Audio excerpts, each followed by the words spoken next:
This is Governor Larry Hogan, and I don't always have time to listen to podcasts, but I do enjoy listening to the Maryland Crabs podcast. Live from a grungy kitchen table located in Annapolis, Maryland's scenic and historic capital, it's the Maryland Crabs podcast. With each episode, your hosts, Tim Hamilton, John Frenay, and the occasional guest will dive in and pick apart the stuff that really matters most to you. We're too lazy to actually solve any of these problems, but we can definitely stir the pot. From schools, politics, parking in the fire lane, to those horrible people who drive BMWs. And here with this week's episode, live from the kitchen table, Tim Hamilton and John Frenay. It's 2018 and it's Maryland Crabs time. Did you make a resolution not to sing the Maryland Crabs opening? No, my throat hurts though. And plus you glare at me every time I do that. Oh, well, you ought to have your throat hurt more often. And you glare at me every time I go off subject. I notice that, which is a lot. It is 2018. How was your New Year's? I'm feeling a little crunchy right now, but I'm okay. A little crunchy. Yeah, I was out of town. We went with some friends. We went to Cape May, my mom's house in Cape May, New Jersey. So we took the ferry over, which is very nice. Nice. Pretty quiet. But yeah, so it's low-key. We just had the kids and just some friends, and I haven't gone to a big New Year's party in forever. I was never a big New Year's guy anyway. It just seems like amateur hour for me. Sort of like St. Patrick's Day. I agree with you. Those are for people who don't have a real alcohol problem, and I just don't understand those people. Yeah, I agree. How was yours? Stay home. Chill. Just went out to dinner, sat at home, drank, been a good time. I don't like New Year's. To me, I guess a lot of people see that as a new beginning, and I don't. I just see it. I don't like change that much, so I see it as kind of the end. I don't like that. So you're like used to that 2017 now. You don't want that. Yeah. Yeah, eight on your calendar. Yeah, I just don't. Although I started a whole new project. I do bullet journaling now. That's the way I stay organized. Bullet journaling? Yeah, it's actually pretty awesome. If anyone out there, when you get stressed out, you take a. Nice, but it's for, instead of getting like, you have you posted on Facebook the other day. You have your brand new organizer, your calendar for the year. But bullet journaling is basically a blank book, and you fill in the days and the months and everything yourself. And it's a whole system of tasks and capturing ideas and stuff. I thought I'd give it a try. I know a few people who do it.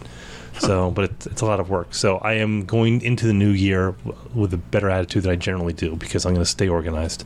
Good for you. Well, I'm changing up in New Year's on Annapolis. My daily news brief is switching to 7 a.m. What time do you have to get up for that? Some of it can be recorded the night before. But still, you got to get up, crack it on. Yeah, no, I mean, I'm putting it together by about 5:45. That's crazy, man. Every morning. I mean, some of it, obviously, if there's something crazy that can go on, we can record it the night before.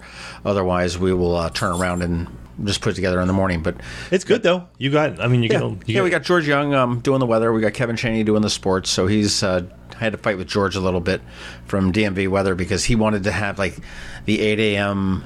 meteorologist. Oh, is he with DMV weather? Oh, I was a little snarky with him on Facebook today. Yeah, or on Twitter. Not real snarky. Yeah. He was saying something about there was a weather advisory in the DMV for less than an inch of snow, but Erie had 60 inches and they're taking in stride. And I just said something like, well, there's 90,000 people in Erie and there's 6 million in the DMV, so right. our traffic's a little trickier.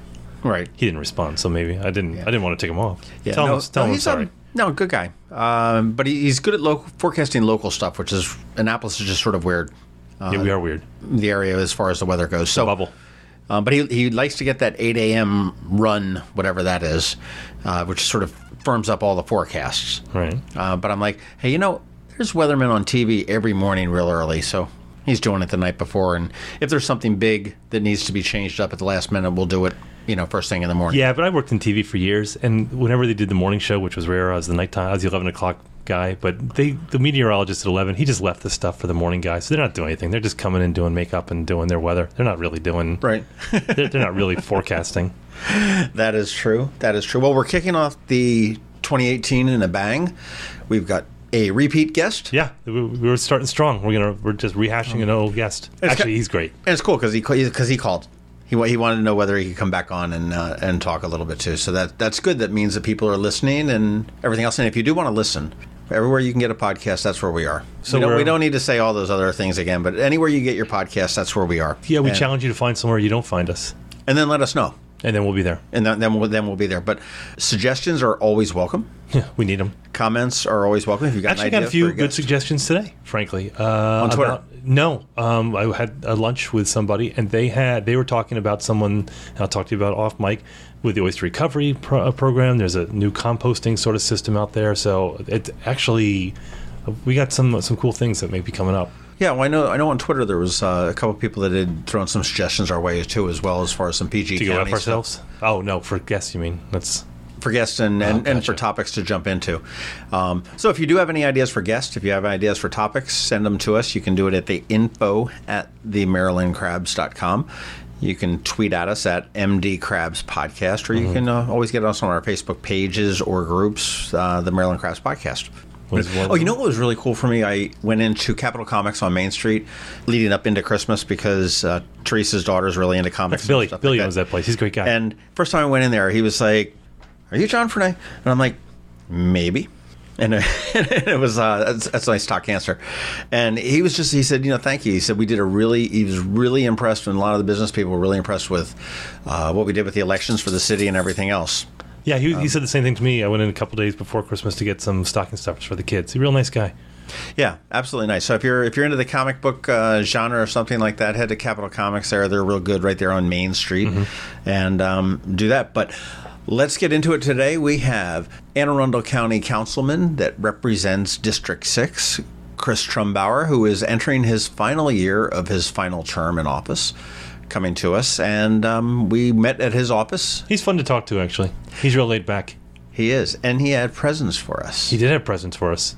He did, which was really cool. We had eggnog, and John drained the eggnog in the middle of the day on a Wednesday or whatever it was. So if I slurred my words, then that's why it happened. I showed restraint for once and just kept it to the side. And I brought it home. My wife goes, "What the hell is that?" I said, "Oh, that was our eggnog that we had for our episode today." And she said, "I'm glad you had a productive day." I said, "I did. I didn't drink it." John, on the other hand, slurped it down. That's about it. Well, I'll tell you what. Why don't we just sit back? We'll pay some bills real quick. We'll get right back into it with Councilman Chris Trumbauer. Yep. Hey, America, we need to have a little talk. We've got more food than we know what to do with in this country, yet 17 million kids in America are struggling with hunger. Makes no sense. Luckily, the Feeding America nationwide network of food banks has volunteers gathering excess food and getting it to hungry kids. They're kind of like food angels. Hey, become a food angel yourself by supporting Feeding America in your local food bank at feedingamerica.org. We can't do it without your help. Brought to you by Feeding America and the Ad Council. Whether it's Main Street, your street, or any street in the county that we all live in and love and call Anne Arundel, it's a special place. But part of living here is having a bank that provides what you need when you need it. So when your plans and dreams call for a bank, turn to us, your neighbor. We're Severn Bank, supporting the community that supports us. I'm Alan Hyatt, chairman of Severn Bank, and it's our honor to be the bank that serves the people of Anne Arundel County. One thing that we never forget is that as a member of this community, it's our responsibility to be committed to helping you and our county thrive. Like you, we live here, we work here, and we play here. Severn Bank, we're here with you. Online at severnbank.com. Member FDIC, Equal Housing Lender. Severn Bank is a trade name used by Severn Savings Bank. If you come back one more time, you get a sweatshirt, I think. Saturday Night Live gives these people, like, for 5 times, you get a jacket. The robe, yeah. A robe. Well, don't you guys have like a once a year limit? So I'll be out of office in a year, so I won't even be relevant. You're not. I won't be relevant. You're not. No. I'm not sure that could happen. We are back here again with Chris Trumbauer, who is the county councilman for District 6 in Annapolis. And you were here about a year ago, wasn't it? Yeah, I think so. I think it was. And for the record, I'm not just any county council member. I'm your guys' county council member. That is true. I didn't know I had one. We are constituents. Absolutely, we are constituents. And just for the record, I will go and say that you are probably the best county councilman that I remember. That's called kissing up. And that's not just in District 6. I would say overall, just as far as... It's like watching Mike Pence in a Trump cabinet meeting right now. Right. Well, Tim, this is the point where you say something nice about me too. This is how it works. Well, you didn't look over my direction yet. You go around the circle. Right. But no, I will say, I mean, you're very responsive. I mean, there have been a couple times that I've called you. You're there. I mean, I follow you on Twitter and Facebook, and when somebody's, there was some kind of crazy accident or something's going on, I mean, you're on it. You're on it. Oh, thank you. And that's not something that I see and not that I follow Glen Burnie as closely as I probably follow Annapolis, but I mean, that's not something that I see out of the other districts in the county, which is something to be said. Certainly that you work here in the district as well as represent here and live here. Yeah, my entire professional radius is like 100 feet. I mean, I literally work right next to the county council buildings. All right, so is it my turn? You have a good beard. Oh, now that's not true. No, I insist. Nah. It used to be bad. I have a beard. It used to be bad. Right. I've progressed from not being bad to just being unnoteworthy, but I wouldn't say it's good. But thank you for saying that. I have a bad haircut, so... I remember your very first election. Your very first time you did a public speaking thing, and Kathy Neighborning was out with you, and you came in as just this tree-hugging hippie with this scraggly beard, and the second time I saw you was at I guess it was Crush at the time, and it was like some sort of debate or totally different thing. It was hey, we're talking about education, we're going to talk about the environment, we're going to talk about boom, boom, boom. You had shaved the beard a little bit. It wasn't quite as South River Keeper scraggly as it was. It was a little bit more professional. I was like, wow, Kathy. I said, no, where's the real Chris? Is he like locked up in the trunk? Yeah. I mean, you've been a different kind of councilman as you're now a lame duck. I mean, you purple signs. They weren't red. They weren't blue. They weren't... I like to stand out, And I mean, it would have been a cliche if I had done green. So I was like, well, what else? And then I was like, oh, purple. It worked for Prince. Most expensive ink in the world. Exactly. Yeah. That's the most expensive ink not in the world, but to use. No kidding. It's made of unicorn blood. Federal Express saved millions of dollars by changing their name from Federal Express to FedEx because they don't have the... ink, yeah. All right, we'll go to the white elephant in the room. You're a lame duck. You're on your way out in a year. I mean, I'm not gone yet, man. Not this year. But how many times are you going to say lame duck in one interview? Well, we have a bet. I want to see how many times you can work it into. Right. We can do it. And misuse the phrase white elephant. Yeah. What's the deal with Perutka? Jumping right in, huh? Yeah, I mean... that's a pretty open-ended question. When you say, what's the deal? Well, it's like Jerry Seinfeld. I'll tell you my position, and you tell me whether you you agree with this. Okay? We've got the indivisible groups, and we've got the surge groups, the Arundel Patriot. They're every single meeting, it seems. Almost everyone. You must resign, you must step down from chair was the latest one. Which he's not going to do. And I think everybody knows he's not going to do. And I mean, he's said that he's not going to resign. Sure. Right. The council, from what I can see, does not have any standing to remove him from office. Well, no, I mean, no. Nor do they seem to care to. So right, and he was voted not by the others. He was voted by a majority of the council. I mean, it happened to be all the Republicans, but they voted him as chair. The 3 Democrats voted no, and that was after I actually put my own name in. And that resolution failed 3-3 with one abstention. And then Peter Smith put in a resolution appointing Derek Fink as chair. And Derek said, I don't want to be chair. And Peter, he's one of my people. Peter says, this is my resolution and we're going to vote on it. So he's voting against it. So the 3 Dems voted for that as well, and that failed. And then John Grasso had the resolution to appoint Michael as chair, and that passed on a party line vote. Can somebody serve twice as chair? You can serve as much as you want. Virginia Claggett was chair for like 20 years. Okay. It's a slight exaggeration, but she was chair for a long time. Right. I was actually believing that. I'm like, really? Is that 20 years? A long time. But recently the tradition has been they rotate every year since as long as I've been paying attention to the council, which is the last 15 years.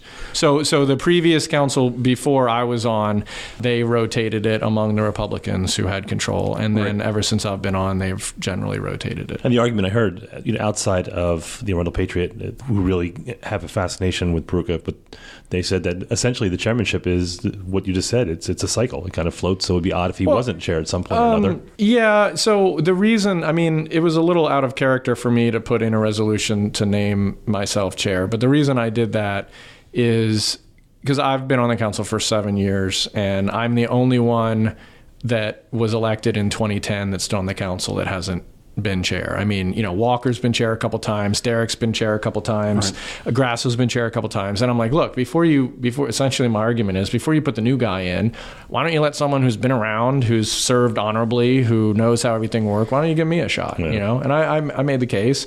They chose to vote against it, and that's life. But you got to remember, right? I mean, next year's an election year. Most of these guys are going to be in Republican primaries, and they feel like they can't vote for a Democrat to be chair because they'd be attacked by their Republican, That's where we are. We were talking before you came in. I was on a rant, and John was tuning me out as he normally does, but we're just talking about just how polarized, and I'm not breaking any new ground here, but how polarized the country is right now is that not only can you not find a middle ground on anything, you can't even show any sort of inclination to want to work with the other side, because that's a sign of weakness. I would say that is more true in public than in private. Like I work with Steve Shue all the time to get things done. I mean, we basically hammered out the education budget working with Arlotto and his folks last year, and Steve and his administration support my bills when they agree with them, and I support administration bills. But that's all fine. We have a good working relationship. But if there was an election, I'm a Democrat, he's a Republican, and you're right. Like the prevailing mood right now is you're on your team, I'm on my team, and we're in our huddle, and you're on your huddle, and there's no cross pollination anymore. Yeah, and I don't want to lament everyone else has, but this is relatively new, and it used to be reserved for the national stage, and now it's filtered down to the local, which I can't stand. Right. And I mean, that's what's intriguing is, I mean, at least during the campaign, Gavin had said, well, he'd be open to potentially, nonpartisan elections, and, on the city level, I think that makes some sense. But I do think in general, we have to find a way to work together better in order to serve our constituents. And again, I mean, we're largely doing it behind the public eye. I mean, that's how you keep the trains running on time, right? I mean, especially in county government. I mean, there's not a whole lot of Republican bills and Democrat bills. Exactly. There's no issues on the local level, or very few that have that flavor. Yeah. We're not talking about gun control or abortion. Or so the closer you get to an election, the more those lines start getting drawn, and that's just the nature of everything now. I mean, and you blame social media, blame cable news. I mean, blame whatever you want. It's the new reality that we have to deal with. And I don't know how we break past that, right? I mean, who's going to transcend that and say, you know what, I'm not gonna be a party guy. I'm gonna work on both sides. I don't know how. Well, you wouldn't get anything done anyway, because neither side's going to cooperate with you on that. Maybe. I mean, I don't know. Maybe everyone gets fed up sooner or later, and things change. I'm pessimistic.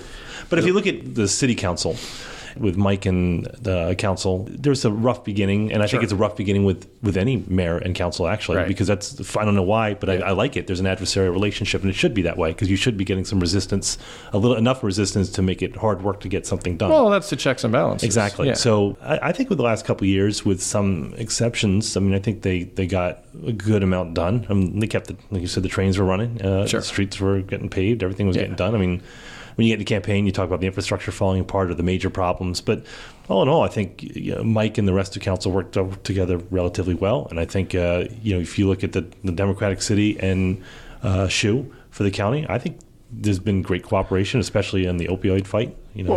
Speaking of that, and then you've got the unique perspective as working here and working with the city and representing the area. Sure. And we have had a lot of cooperation between the county and the city, which we haven't had in the past. Typically, you've got economic development. Fire department is in there. Certainly, they're partnered together on the opioid. There's the elections. And now we've got a change in the party in Annapolis. How do you see the cooperation continuing? I think it's going to continue. I mean, I put a call into County Executive Shue shortly after the election, and I was like, hey, I got some ideas. Here's some things I think you and Gavin can work together on. And he was all for it, and Gavin will work with anybody, I mean, he's great. He's like, all right, mate, I'll talk to him, I mean. Because he's a businessman, and businessman doesn't have time for ideology. But if you look at the whole, like what was exciting to me about Gavin's campaign is how he wasn't scared of anything. something. Like he'd dive into an issue, or he'd listen to a group of people and he'd be like, yeah, let's see what we can do. Let's see where this takes us. And I just feel like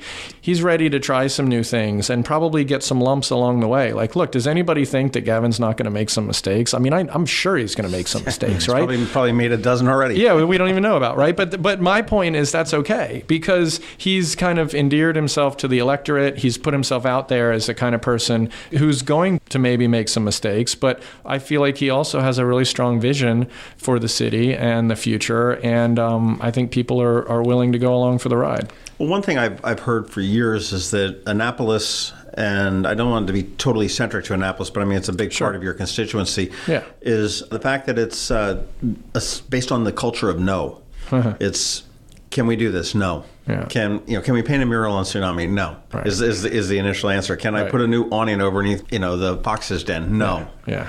And I think that's starting to shift a little bit. I think you're right. Yeah. And Gavin has said, well, the book says no, but let's see how we can get to a compromise. And I think that'll work there. But you always have to do that in government, because we are based on laws, right? And laws are written at one moment in time, and they can't see into the future. So, like, I take meetings all the time where folks will be like, "Can we do this?" And the technical answer is no, like you said, but whatever the issue is just wasn't contemplated in the law. So we have to think about it. Well, can we interpret it differently, or do we need to pass a fix, or can we do it some other way? It's just constantly having to adapt, and I think that's healthy. What's interesting right now is I think that you look at Trump on the national stage, and he's been a major disruptor, for better or for worse, depending on the way you want to look at it. I would say worse, but Yeah, I am not shy at saying that either. I think it's horrible. But that said, his election is interesting because you can get into the weeds about the dissatisfaction with Hillary Clinton or ignoring of the Rust Belt. But if you think about it on a broader term, I think both left and right now, and even center, they want disruptors. They if you look at Bernie, shouldn't have done nearly as well as he did. I mean, that surprised everybody. Elizabeth Warren is, she polls very high on the right. She's seen as a contender, and she's seen as a disruptor. But on a local level, you look at Gavin, because nothing was wrong with the city. I mean, Mike was certainly competent. Right. He wasn't taking any chances, that he wasn't going to do anything that would jeopardize a future political career. So there was no reason not to vote for him, really. And you look at Gavin, who's a maverick, and it's an overused word. But that's what I think that people, they're voting with their emotions, where they're saying, we're going to vote for somebody because we don't know what he's going to do, but it's not going to be the status quo. Right. So you hit it right. I mean, people are voting with their emotions. Like people, they want to believe in something. They're rolling the dice now all over the country. That's true. But they also want to believe in something. They want to be emotionally attached, because I mean, things have gotten too abstract in a lot of ways. So, I think that there's a new feeling that, like, we want someone that understands what my issues are. Like, not what the issues are, but what's affecting me and my family, right? What's affecting my community. And I've heard the term kitchen table issues being thrown out lately. That's the new buzzword. Yeah. I mean, I heard that when I was running, like 8 years ago. So it takes me a while to catch up. Yeah, I mean, maybe it's not new, maybe it's having a resurgence. But I mean, I just feel like in this day and age where anybody can post about their life on Facebook, or everybody gets their news from Twitter, or it's just like it's more peer-to-peer consumption of everything. Like, people are thinking about their lives and how things affect them, instead of thinking more broadly about like how things are set up. And so that's why I think the emotional connection is important. And by Gavin outlining a vision, they were willing to say, like, oh, well, maybe I don't necessarily agree with him on that, but I like where he's going, and I feel like he's going to be good for the city. And they were willing to take a chance, like you said. I think it's part of that bleed over from American exceptionalism, where we feel that America is exceptional in every way with other countries, from our history to our culture to our values. But I think that every subset of America is that way, the same way, is that we think that we're not exceptional, but we'll say, well, Annapolis is a unique town in this way, or Anne Arundel's unique. Everybody in this wants way. to feel special. But everybody is special in their own way. We're all snowflakes. So, but if you look around the country, certainly every place has its own unique challenges. I mean, there was a phenomenal article, and if you haven't read it yet, to anyone else out there, in Politico magazine back in the beginning of November, and Politico, the website. Oh, where it profiled the folks. Johnstown, Pennsylvania. I lived there for 2 years after college, and they nailed it. And the thrust of it was that Trump did not save the town like he promised he would, but they're still completely behind him. And it just shows, your biases and that belief and that need to believe in something. I remember that one guy they talked to, they're like, yeah, I never liked Obama because all he did was play golf. And they're like, well, actually, do you know that President Trump has played golf like 50 times? He's like, what? No, he hasn't. Like, yeah. It's cognitive. Cognitive is what it is. Yeah. Big word. Well, I think a lot of it, too, has to be with the electorate looks to want to have some change. And Mike Panelides, on the local level, was a good mayor. He wasn't an outstanding mayor, I don't think. He wasn't a horrible mayor. But I think the people were looking for change. Gavin was a change agent. I think on the federal level, you had this whole middle America that was clamoring for change. They may not have known what change they wanted. Hopefully they're figuring... they're probably figuring it out now, but they certainly got it. But Peruka and Grasso are perfect examples of that. They're people who are seen by their constituents as, they're non-conventional. They're not part of the machine. They're not part of the convention. So actually, they're not. I'll disagree with you because I think Peruka and Grasso are probably seen exactly as they are by their constituents. I think that's what I mean. They're very not their that's what I mean. So Grasso, Councilmember Grasso. Like, if you call him up, he'll show up at your doorstep and talk to you. I mean, John goes all over the place. He talks to everybody. When he wants to figure something out, if he doesn't know what to do, he picks a neighborhood in his district and he starts knocking on doors and asking people. That's amazing. It is amazing. So, I mean, and John gets a lot of flack because he votes with me on environmental stuff. And he's a Republican and gets hit on that, but he genuinely believes it. But, he's off the rails on other stuff that I disagree with him on, like immigration or things like that. And so I think John is a fascinating study of someone who he does what he thinks is right, and he doesn't care what the constructs are. Like, oh, well, the other Republicans don't like that. I don't care.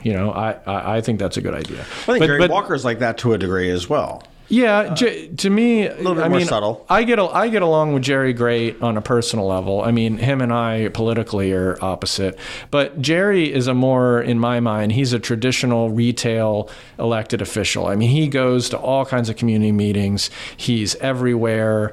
He's worked his way up the chain in the Maryland Association of Counties. He just really enjoys being in public office and going to all the things. And I think that's like the basis of what he does. And so he wants to.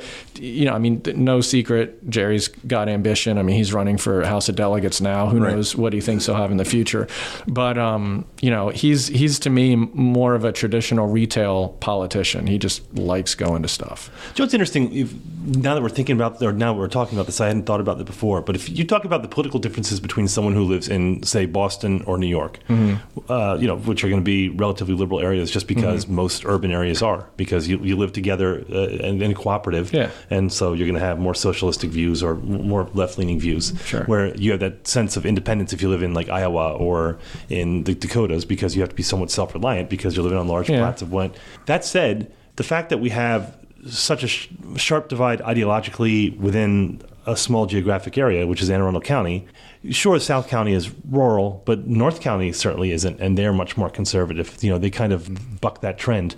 But, I mean, I would expect that most of Anne Arundel County would be blue, and most of the people on the council would have the same ideological bent, and they don't, which I never thought about before. Again, because if you put, if you put you up against someone from Iowa, you're going to probably have very different worldviews because of the way in the area you were brought up in versus them. Yeah. Whereas, John Grasso and Petruka and you and me and John, we've had relatively similar upbringings in a broad sense, geographically and socioeconomically for the most part, yet we're all going to have fairly major differences in ideological standing. Sure. There are different parts of Anne Arundel definitely have different concerns and different, flavors, if you will. I mean, Peter Smith and I are both Democrats. We're good friends, but we vote differently sometimes because he feels differently about some issues, or he feels like his area, has different needs or what have you.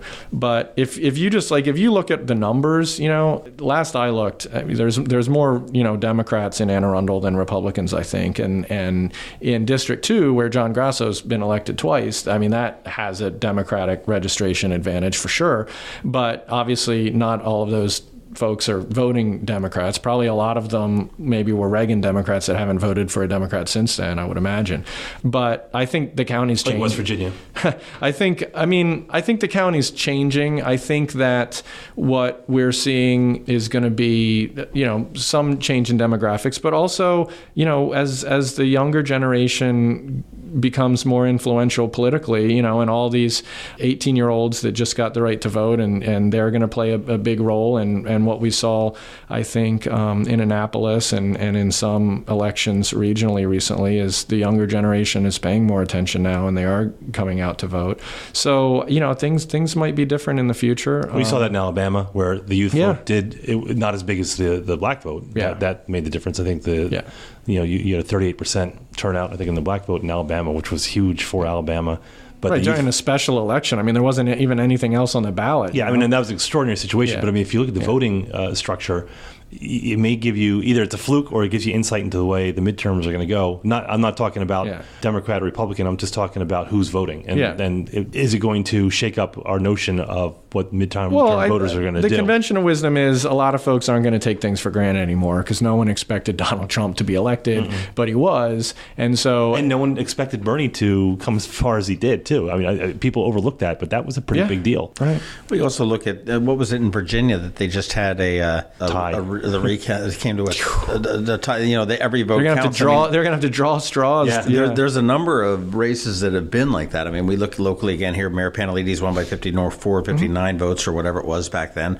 Yeah, I didn't exactly win my first race in a landslide either, if you remember.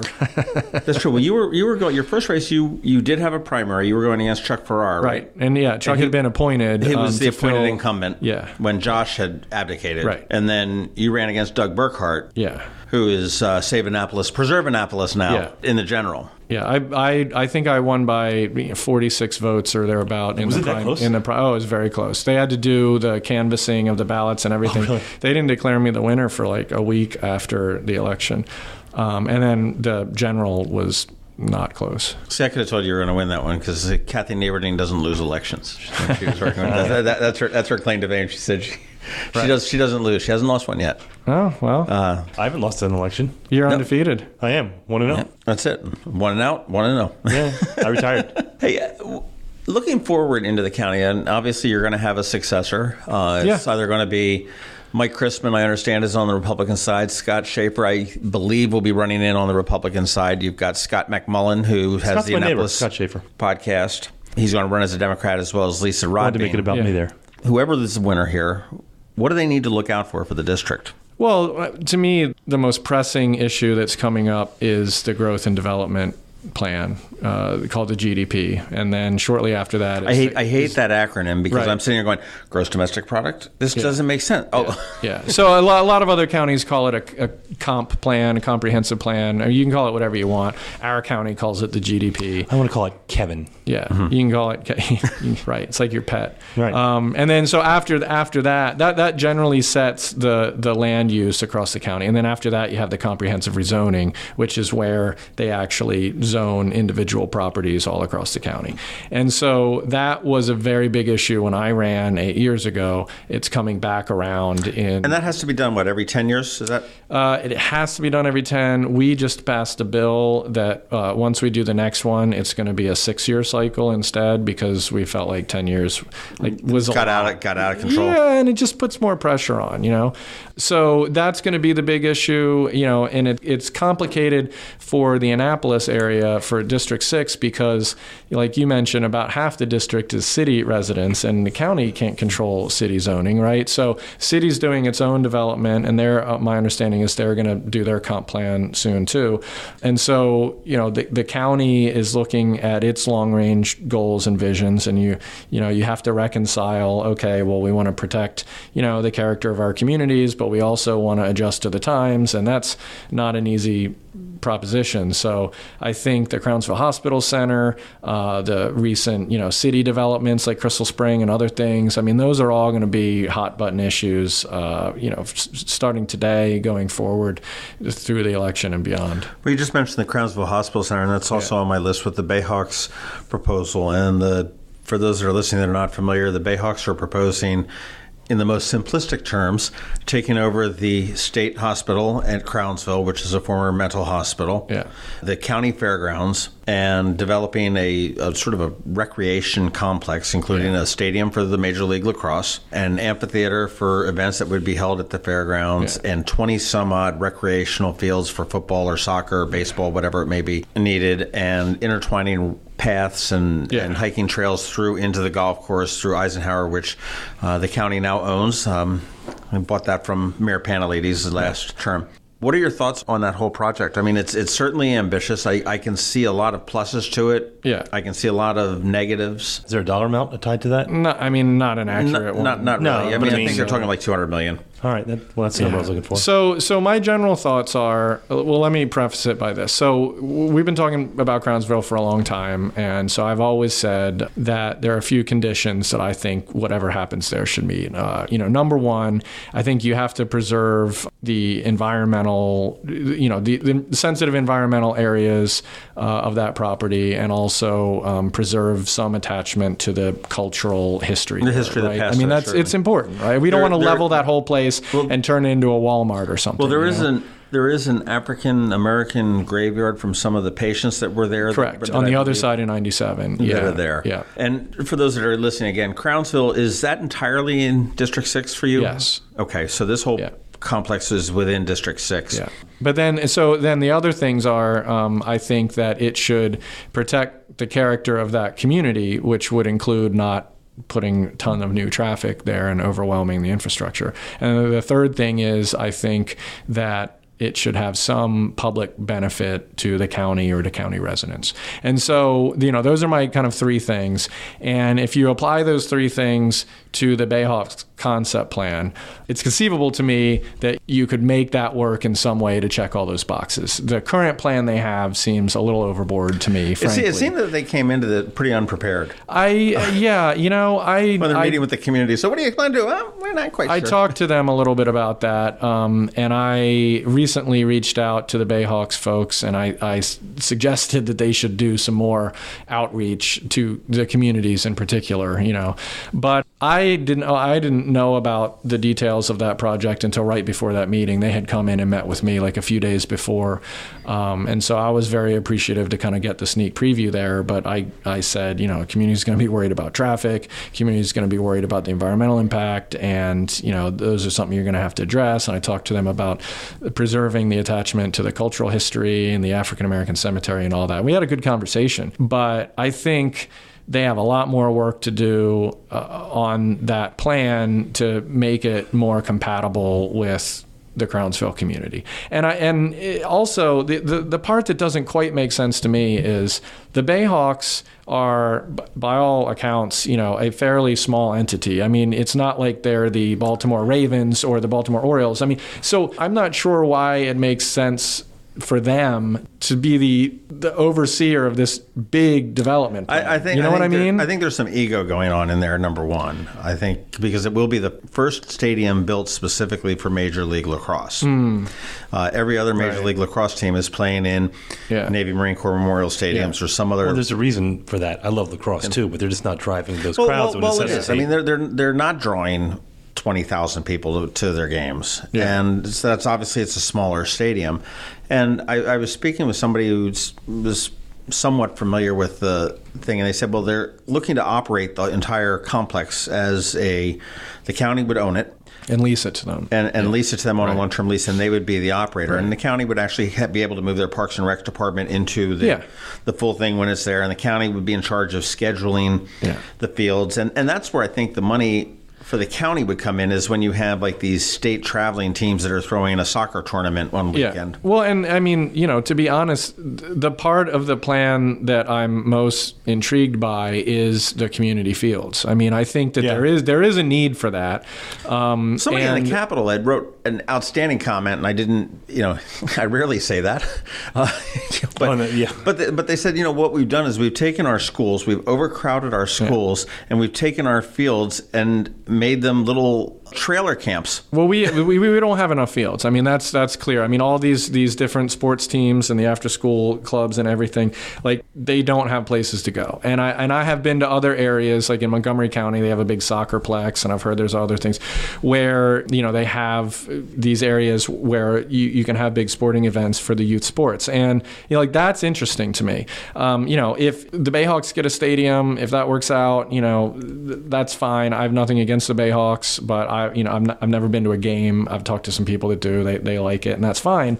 But if this is the concept plan that goes forward, to me, the most compelling part of it is here is a general public use that all residents or most residents can benefit from. Like, it doesn't matter if you're poor kid or rich kid, if you're black, brown, white, anything in between. Like you can go. Yeah, it's public land, and you can play games on there. And then I also think the potential to have more recreational use of the Bacon Ridge Natural Area and tie that area in. Personally, don't tell anybody about the Bacon Ridge Natural Area. That's a good little secret. Just I like to do trail running there. But what surprised me most about the plan that they unveiled was that there was retail and that there was the hotel. Yeah, like I was not expecting that. And Are I'm they a little overshooting though? To give you, is that a leverage thing? Where you can start backing off, peeling off layers, going, okay, we won't do that. We won't do that. Sure, that's potentially, but also there's a lot that has to happen before any of that goes forward. I mean, there's no water and sewer up there. Number one,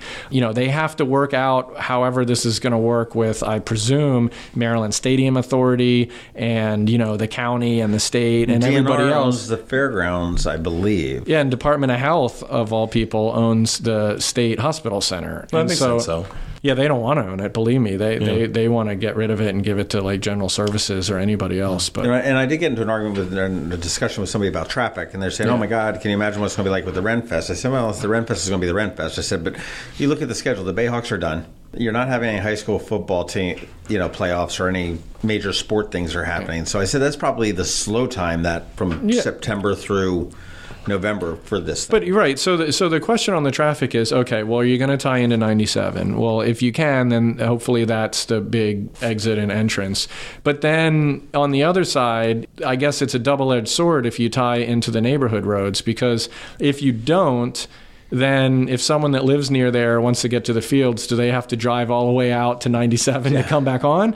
But if they do, then are you going to overload those roads? And then General's Highway is already on Friday type thing where everyone's going through the neighborhood. I don't know, but that is always the big two when it comes to development. The opposition is always going to be traffic and environment. Those are the two knee jerk. And I'm not saying that they're not worth considering, of course. But I mean, if you look back, what was it, 20 some years ago when Quiet Waters was proposed. And everyone was freaking out about the traffic, and everyone was crazy, just saying it was going to be gridlock and it's going to be locked up and it's going to be hell for the people who live there. And it's not even remotely an issue, not even a little bit. I mean, I think that traffic is a legitimate issue. Sure, I do too. For this plan, and I think that's probably the number one thing that they need to address. But what I'm telling people is, look, this is a concept plan. I'm keeping an open mind. I have the same concerns that the community does, but nothing has been put before us except this picture on a poster, right? I mean, so as soon as this becomes real, like if they submit a sewer amendment to come up there, or if they need rezoning, or if they need financing, I mean, I don't know what the money picture is there, how they're going to make all this come together. But when it gets real, that's when I'm going to start looking at it through that lens of what are the impacts to the community? Does it make sense for the county? Does it protect the environment? Based on your experience in other projects that have gone on in the last 7 years with your term, what is the best case scenario? How long would it take, do you think, to work through the whole process to get it done? Because they could do the fairgrounds piece pretty quickly, but the rest of it, I mean, tying into 97, that's not right. I mean, that's a multi-year project with the state. And then running the sewer up, it took a while to get the sewer up to Rolling Knolls Elementary School. That's where it is right now. So then you'd have to go all the way up there. And so then the question is, okay, are you just going to do a pipe straight up there? Are you going to let the other neighborhoods connect? Tie into it. Do they want to tie in? Probably not, because then that opens up more development pressure. So there's a lot of political snags there that would have to be navigated. Well, I had heard that they were looking to be working on their temporary field, which will be on the fairgrounds side. On the fairgrounds, yeah. For the 2019 season. Yeah.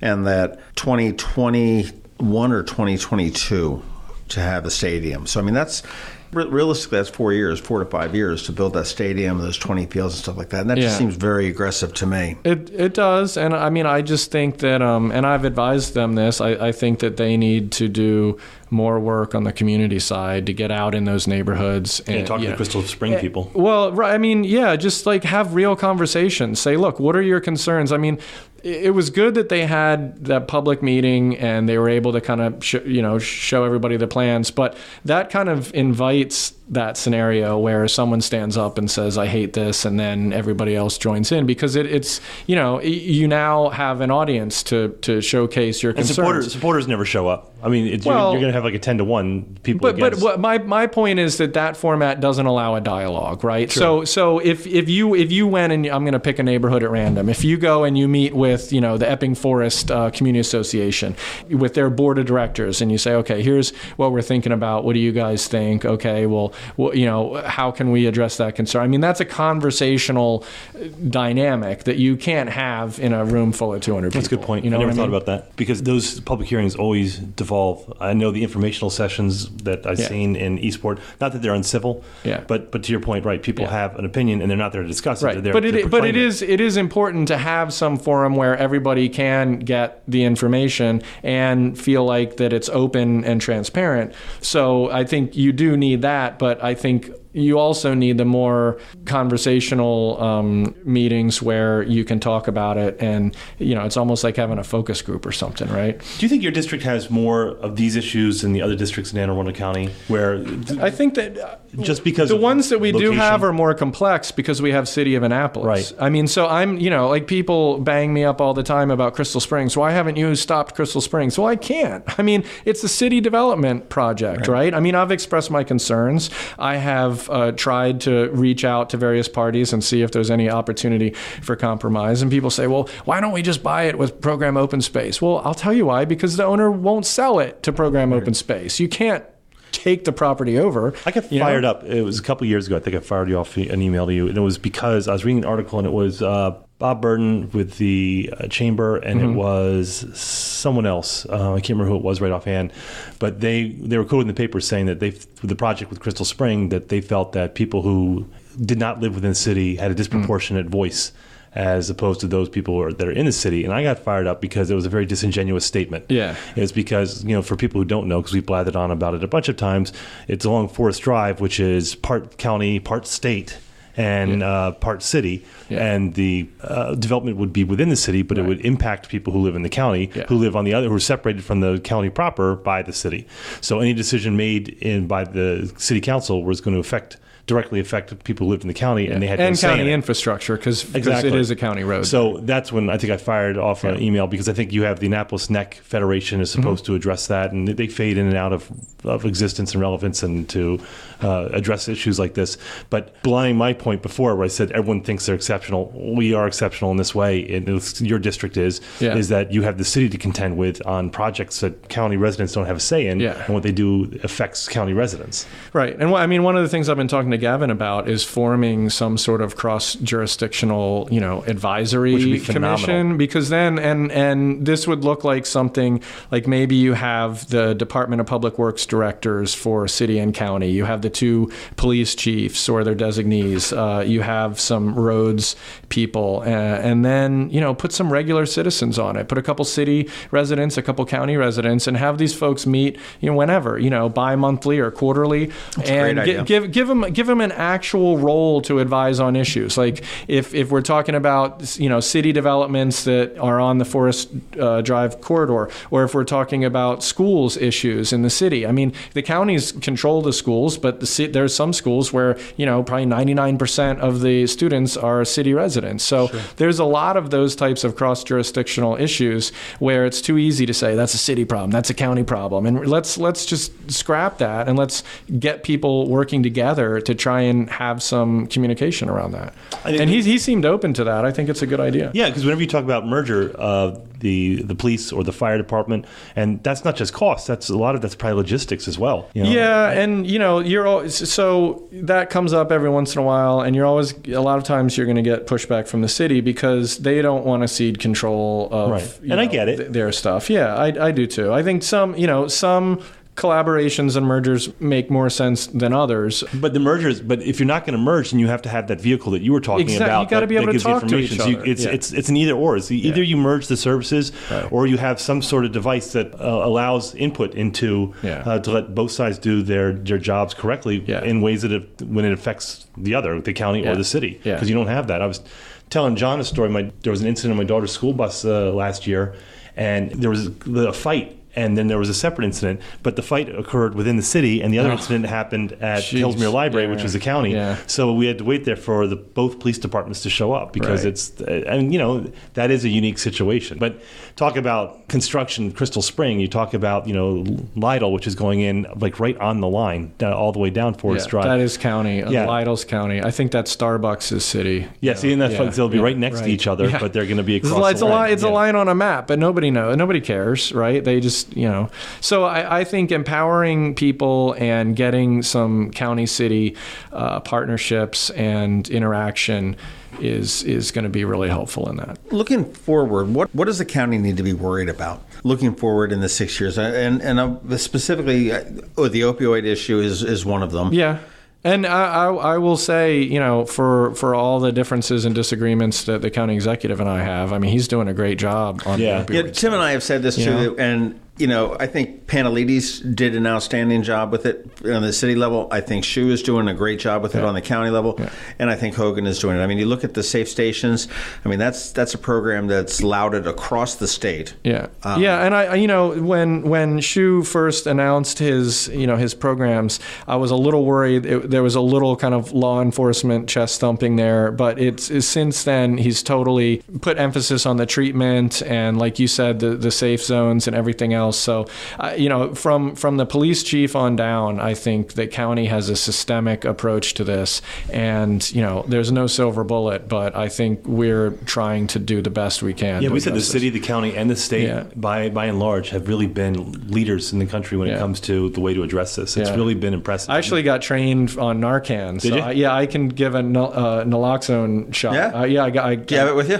I don't have it on me. It's in my car right now, but I do carry it. So much for the embarrassing for you if I whipped out some heroin right now and overdosed. Well, you ever seen how fast I can run? I could get down to the car and back. You have a couple minutes, You got a Subaru, I bet, don't you? Yeah, I have a Subaru. See, you look like a Subaru. I couldn't tell if that was sarcasm or not. No. Today I'm driving the Honda Fit. We have a Subaru and we have a Honda Fit. Today I have the Honda Fit. Nothing electric yet? No, I can't afford that yet.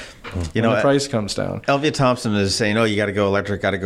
And I had to laugh. I saw a Facebook update from her. I saw that. And she was at Watergate. And she says, I can't believe they don't have any electric charging stations in Watergate, the Kennedy Center and stuff like that. This is the most ridiculous. Now I've got to figure out how to get a charge so I can get home. I said, and that's exactly why I'm holding on. Well, I would love to have an electric vehicle, but right now I try and offset my emissions by, I bike to work sometimes. I actually ran to work a couple times this year. Oh, that's just crazy talk. No, it's great. It's great. I'm a little sweaty afterwards, so I try not to have any meetings. I drive to the end of my driveway just to check mail. There you go, man. There was a guy that lived over in, I don't want to say St. Margaret's, but on the other side of the Severn River. Mm-hmm. And he worked downtown, and he used to paddleboard. Oh yeah, I've thought about doing that too. I just don't know where I'd put my board. That's I don't know where he did either. I think he worked at like where the old elections office used to be on Main Street. That's a little, me walking all the way up Main Street over here. Yeah, I mean, he's walking, but it was hysterical to see him coming up Eagle Avenue, and he's got, a suit on, and his pants cuffed up around his thighs with like a rubber band holding him up there, and he's, it's a good look. It's like, okay, that's that brings up an interesting point. Actually, I was thinking about this on the way over here. Is that people like you and Jared Littman and Rob Savage is, obviously vocal environmentalists, and that's generally the keystones of your campaign. And we were talking about the elections, the aldermanic elections, and John's concern with Rob, and which I thought was valid, is that he'd be seen as kind of a one-issue candidate. Well, I was seen as a one-issue. Exactly, and Jared was seen to an extent to be, at least that's the main issue. That's got to be an uphill battle once you get into office, because you want to branch out, because you go, look, I have other ideas too. This is not my only concern, but that's how you're perceived. It's very easy to put that perception to bed by doing other stuff. I mean, so I made my mark when I got elected in 2010. When the 2011 budget cycle came around, I made my mark on the education budget, because that's when they wanted to take Severna Park High School out of turn and push back. So I stood up and I got 4 votes, and we put the order back in the way that the school system had proposed it. Right? I wasn't trying to take anything favorably out of order for Annapolis. I was just trying to put it back the way it was, where the Annapolis elementary schools were ahead of Severna Park, and that was a big fight, and I didn't get any sleep for a couple nights, because I was literally so nervous and stressed out about it. And then we got the vote. We passed the budget like that, and then all of a sudden, people were thinking of me as, oh, this is a budget guy. It's like, oh, he knows more than trees and fish. It's, you just put the work in. I mean, I went down there to the county auditor's office and spent countless hours with Jamie Benoit and Jerry Walker and getting stuff done, and we hammered out a compromise. And so, Rob Savage in particular, Rob's a smart guy. I've known Rob for like 20 years. I mean, he's a dedicated environmentalist, to be sure, but that's not Rob's only bag. I mean, he's going to put his work in on the budget. He's going to put his work in on other issues. So I think that label will not hang on him. And it sucks that you have to put that as like it's some sort of negative connotation, because it's not. But where you say, well, they're seen as just an environmentalist, I do think, there's value in having an expertise. If you're seen as the environmentalist on the council, that's great, because then you have a kind of a leadership role, and people will know, okay, talk to you. Or if you're the education person, that is very helpful. I mean, we have Andrew Pruski on our council. Andrew was on the Board of Ed for 2 terms. And so, I've really enjoyed working with him on education issues, where previously I may have felt like I needed to take the lead, but I've let Andrew do it and just supported his efforts, and he knows all how everything works over there. So it's been great. So I do think having an issue expertise is good. It's just you don't want to be that exclusively. Right. Well, your wife was a teacher, right? My wife's a teacher. My mom's was a teacher. Half my friends were teachers. Yeah. Well, I think you're coming back for the 3rd time, so we got to get a sweatshirt. This is the 2nd time, so we got to get a sweatshirt. I'm going to task you with that. Like that. How about a lapel pin, like a crab lapel pin? Oh, that might be better. Yeah. A coin. Maybe we can. I love those coins. Knock up Francho for just on his coins and melt them down or something. We got one from Francho, like that special coin. Yeah, look, I think everybody has one of those. Well, they do, because thanks a lot. We started getting them, and the first one, it was like a joke, and the second one was good, and now I'm like, whenever we interview someone, we're like walking out, and I'm like, can I get a coin? Peter calls me every year on my birthday. Peter Francho does. Isn't that nice? I mean, that's the kind of. I like Peter. We also got Commissioner Davis's coin. Oh, is that right? Yep. Yeah, it was awesome. Kevin's? Yeah. Yep. He's a good guy. Yeah, he really is. Got a tough job up there in Baltimore, but I keep in touch with him. He was funny. We were talking, and I don't think we talked about it on air or on microphone, but he said, I come home, wake up every morning, and it's, I might have a job, I might not. And he says, I've come to terms with that. Yeah. He's doing good. We will definitely will have you back, but whether we have you back before you leave office. So what are you most proud of your 7 years so far here?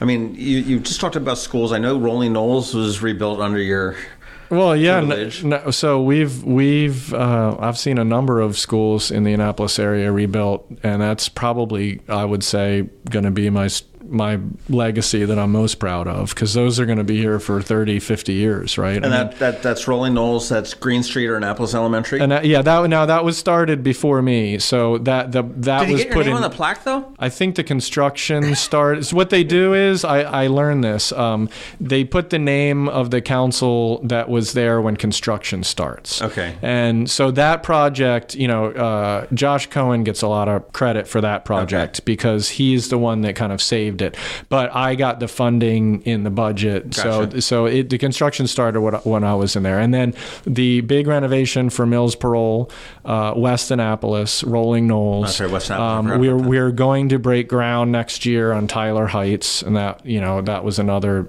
thing we had to fight to expedite before that. you, right? Germantown was built right before me. I actually got to speak at the ribbon cutting, but I can't take any credit for that. So that's, I mean, so as far as elementary schools, then Annapolis is sitting very well. Well, I mean, Hillsmere. Hillsmere is the next one on the list. But I mean, before we say Annapolis is sitting well, you got to remember that was long overdue. I mean, Annapolis had really old facilities for far too long. I went to Mills Parole, I got a tour, and I remember this one teacher said, "Oh, would you like to see my ESOL classroom?" And I said, "Yeah, I'd love to see your ESOL. That's the English speakers of other languages."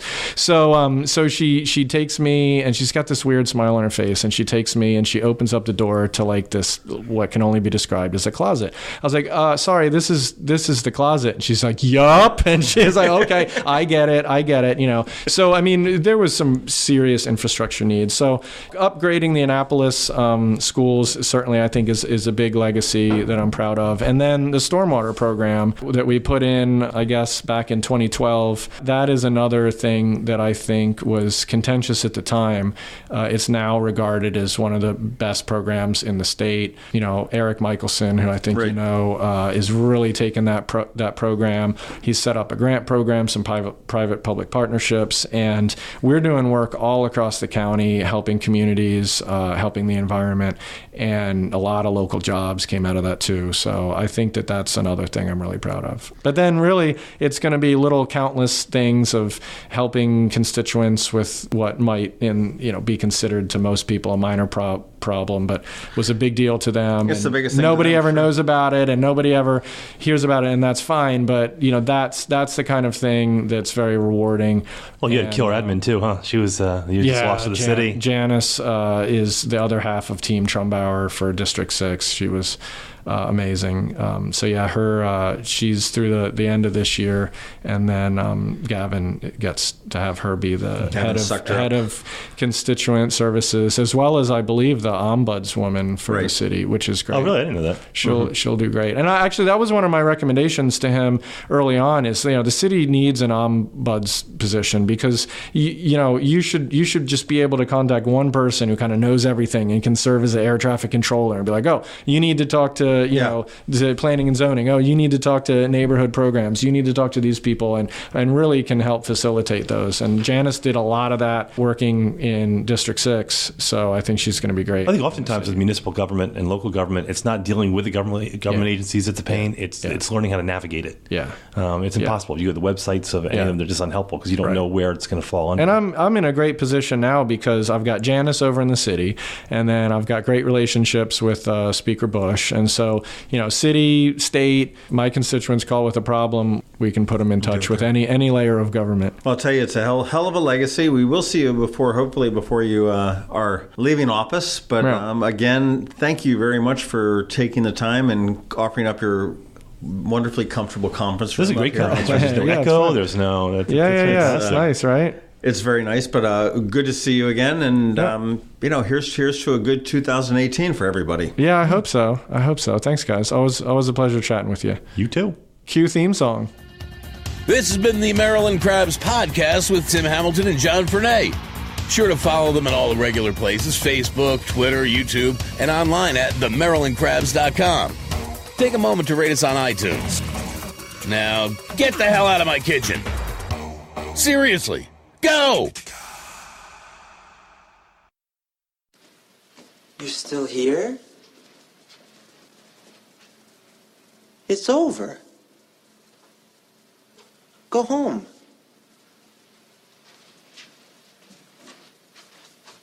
Go.